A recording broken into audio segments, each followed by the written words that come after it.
First Lieutenant Robert Keane and 9 other men took off for some of the world's most dangerous flying weather. They never landed. Buried beneath more than 300 feet of Greenland ice, researchers recently uncovered a remarkable piece of history that challenges scientific understanding.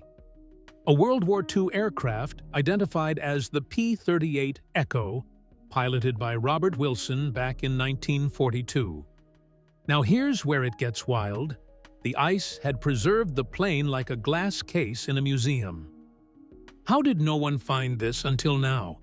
And why hasn't this been talked about more? So don't go anywhere, because as we walk you through this shocking discovery, piece by piece, ready to unfreeze history with me? Let's dive in. The day the planes went down, July 15, 1942. On a summer day in 1942, something extraordinary happened high above the icy heart of Greenland, something that would, over time, become one of the most astonishing stories to emerge from the shadows of World War II. Back then, the world was gripped by the chaos of global conflict, and amid that storm, the United States Army Air Force launched a bold operation called Bolero. Now, what was Operation Bolero all about? It was essentially a massive and daring plan to deliver hundreds of American aircraft across the treacherous North Atlantic to strengthen Allied forces in Europe. Between June 1942 and early 1943, nearly 700 aircraft, including heavy bombers, medium bombers, and sleek P-38 Lightning fighters, were scheduled to fly across what many pilots grimly called the Snowball Route. This wasn't just any route. This was a dangerous sky path connecting bases from Maine to Scotland, via Iceland and Greenland, a stretch of sky where unforgiving Arctic weather didn't play favorites. Just imagine being a young pilot, barely used to long-distance flights, now expected to cross icy skies with swirling snow and relentless winds, where one small mistake or unexpected storm could end it all. Around 10% of all the planes that attempted this route didn't make it. Can you picture the tension in those cockpits? How does a World War II plane stay hidden in ice for decades? And what could possibly be inside after all that time? You won't believe what researchers pulled out of it. And trust me, the biggest surprise comes at the very end, so don't blink. On July 15, 1942, one group of brave airmen took off as part of this operation. They were flying brand-new warplanes, 6 P-38 Lightning fighters and 2 B-17 Flying Fortress bombers on their way to support the war against Hitler's Germany.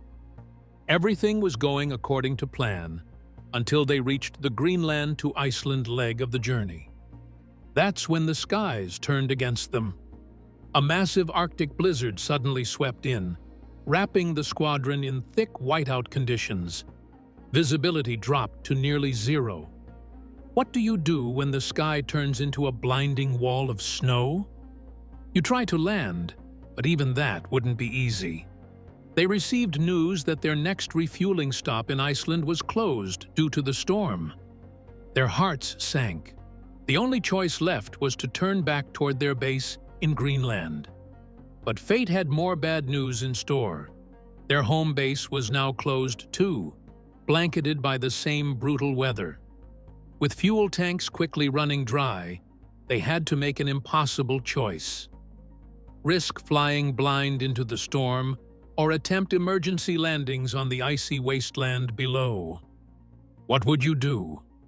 Lieutenant Brad McManus, the pilot with the lowest fuel, was the first to try.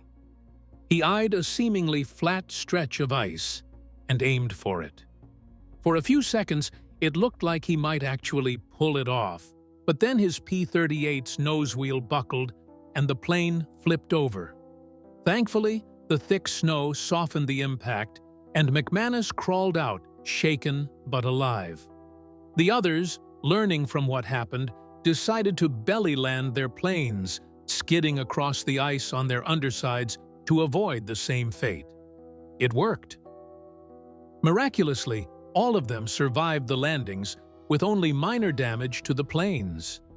Meanwhile, the B-17 bombers stayed in the air a bit longer, sending out SOS signals before making their own careful landings. All 25 crew members managed to gather inside the B-17s, using them as makeshift shelters in the freezing cold. For 9 days, they huddled together, trying to stay warm and keep morale high.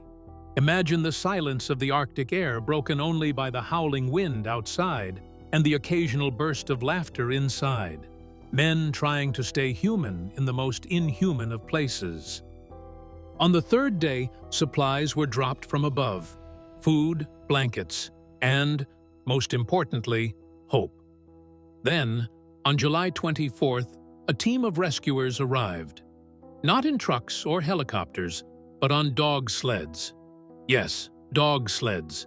They led the crew on a grueling 10-mile trek across the ice to the southeastern edge of Greenland, where a U.S. Coast Guard ship waited to take them to safety.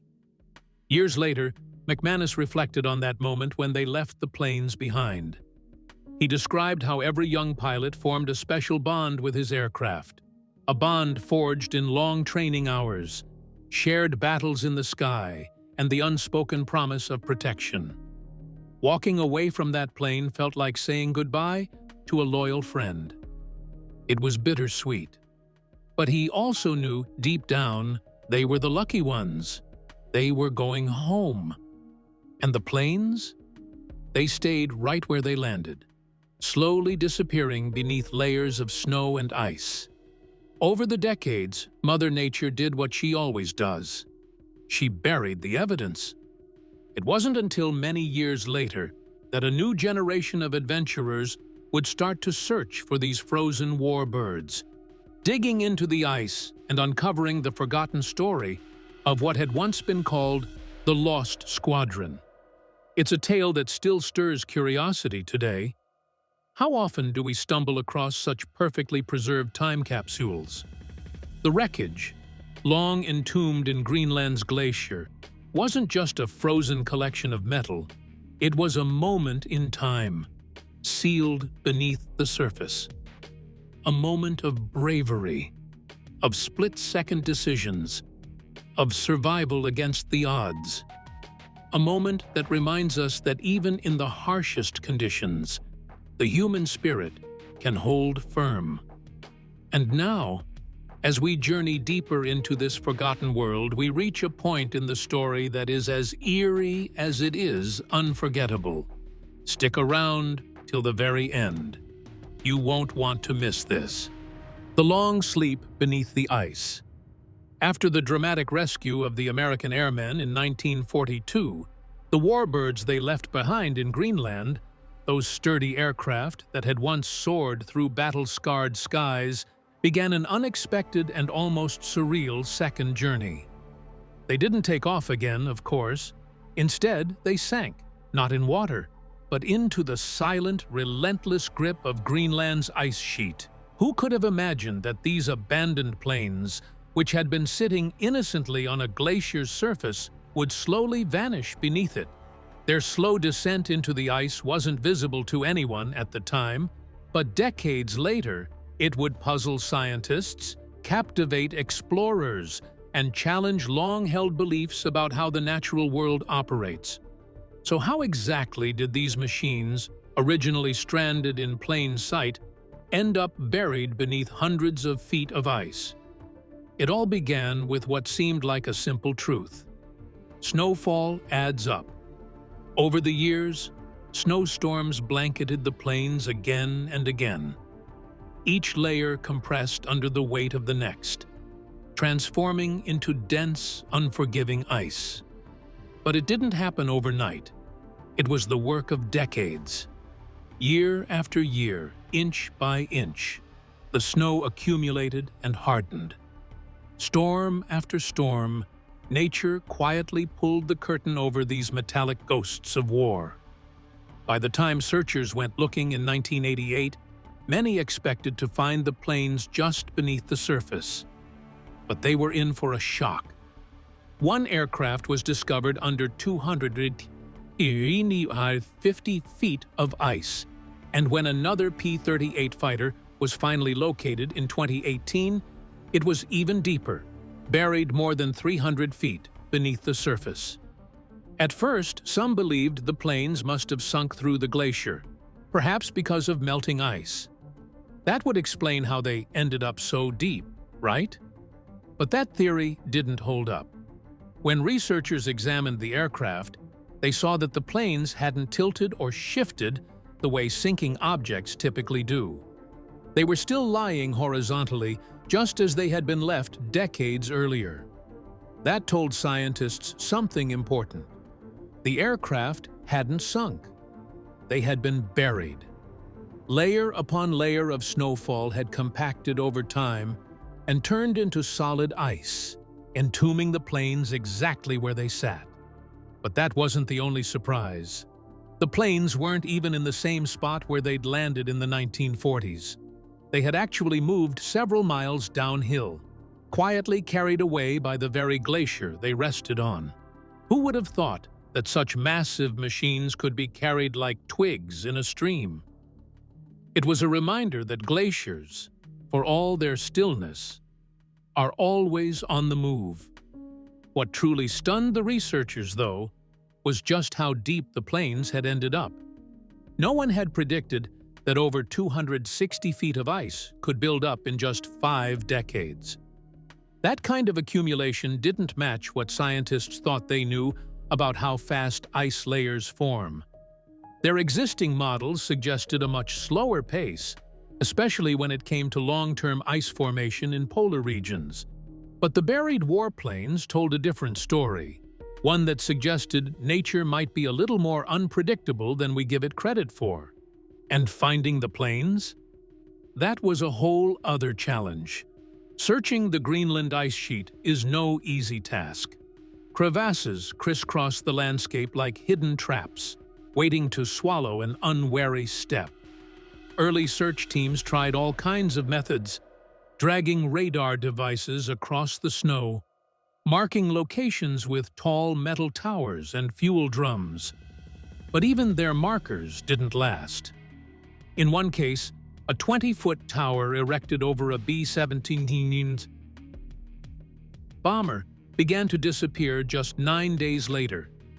Its tip had already sunk 6 inches beneath the snow, and a wooden pole that stood tall one year had shrunk to barely 6 inches above the surface the next. How can you track something buried beneath a landscape that constantly shifts and swallows your tools? Over time, a few theories emerged to explain this rapid ice buildup. One key factor seemed to be location. The planes had landed in southeastern Greenland, a region notorious among pilots as Pitarak Alley. This stretch of land is infamous for its sudden, brutal snowstorms. Some researchers suggested that the snowfall wasn't constant, but came in wild bursts during violent storms, dumping huge amounts of snow in just a few days.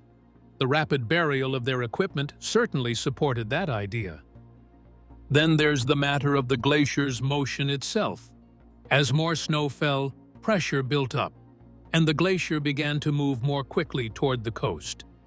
This not only deepened the plains' icy prison, but also changed the snow accumulation patterns around them. They weren't just being buried, they were being transported into entirely new zones with different weather dynamics. But perhaps the most mind-bending consequence of all this has to do with how we understand the age of ice. You see, when scientists study ice cores from places like central Greenland, they assume that the deeper you go, the older the ice gets, because ice accumulates slowly over time. But if these plains were buried so deeply, so quickly, what does that say about the accuracy of those assumptions? Could it mean that we've been misjudging how fast ice builds up in certain regions?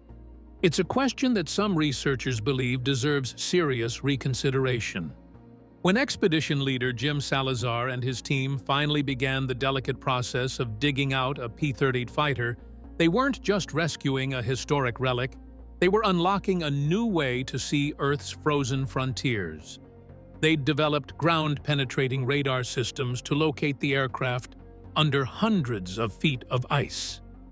And now, they realized that same technology might help locate other lost World War II wrecks still hidden in Greenland's vast icy wilderness. But even more than that, they had uncovered something deeper, a reminder that even the most solid, unchanging parts of our planet can shift, move, and surprise us. The shocking discovery: inside the ice. For decades, the icy grip of Greenland held tight to a secret lost beneath its frozen crust, one that had eluded searchers, historians, and aviation buffs for generations. And then, in July 2018, something extraordinary happened. A team led by Jim Salazar, a determined California businessman with a passion for lost aircraft, managed to do what many thought was no longer possible. They found one of the legendary planes of the lost squadron. But how exactly did they find it? And what did they discover buried under more than 300 feet of solid ice? The answers to those questions would leave even seasoned researchers stunned. Jim Salazar and his team didn't stumble upon the aircraft by chance.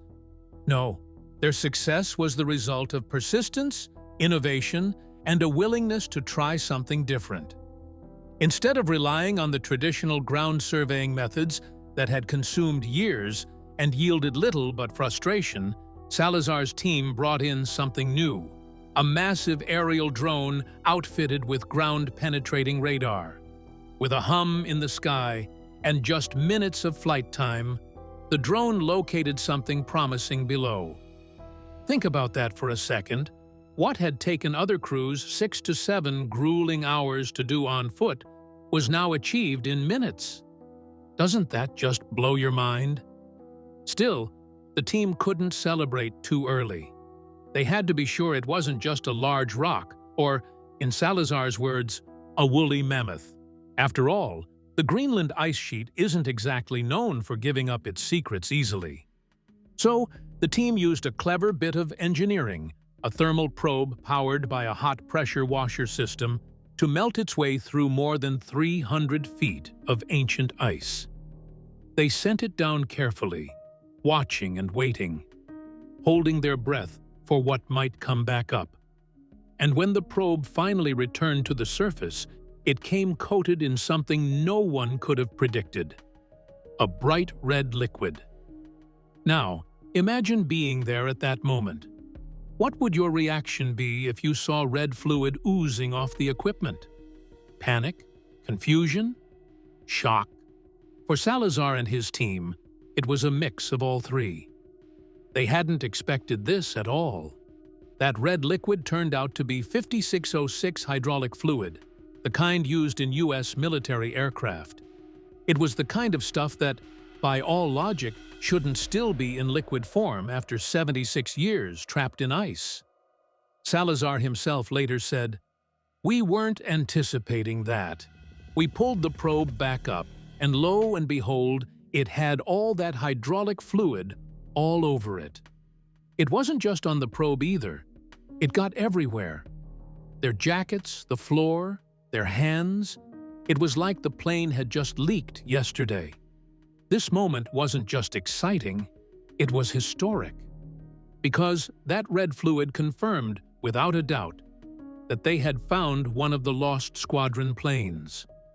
Through careful mapping and data analysis, they identified it as P-38 Echo, once flown by Army Air Corps Lieutenant Colonel Robert Wilson. But the truly astonishing part? The systems of the aircraft were still preserved. The hydraulic fluid hadn't just survived, it was still fluid. That level of preservation was unheard of. What else might be intact inside that metal shell? Could the engine still be there? The control panels? Maybe even the pilot's personal effects? For aviation historians and restoration experts, this discovery felt like striking gold. It opened up new possibilities, not just for understanding the past, but potentially for bringing parts of it back to life.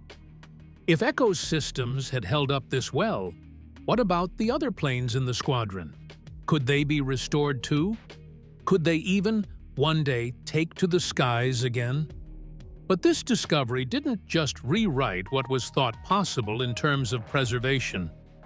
It also highlighted a shift in how lost wartime relics might be found in the future. Thanks to the efficiency of the drone and radar combo, the search time was slashed from days to minutes. It's the kind of leap forward that could make future missions not only easier, but safer. After all, the Greenland ice sheet isn't exactly forgiving terrain. It's a place filled with deep crevasses, sudden storms, and yes, even polar bears. So when Salazar called it the biggest MIA search in modern history, he wasn't exaggerating. And that's why you'll want to stay right here, heart pounding alongside theirs, until the end of the video, because what comes next strips away the frostbite and shows us something far more unforgettable. The human side of the mission. Behind every effort to pull a forgotten plane from beneath layers of ice, or uncover the twisted remains of a downed aircraft swallowed by jungle vines, there are human beings whose motivations run far deeper than simple curiosity or duty. These are not just scientists and adventurers. They are sons, daughters, veterans, dreamers, people driven by a deeply personal sense of purpose, sometimes even a sense of unfinished business. And when you really sit with their stories, you begin to understand. This isn't just about machinery lost to time. It's about memory, about connection, about finding what was lost, not just for history's sake, but for the souls still waiting to be counted, and the families still waiting for peace. Take Patrick Scannon, for instance. People say he's a bit obsessive, and he wouldn't exactly disagree.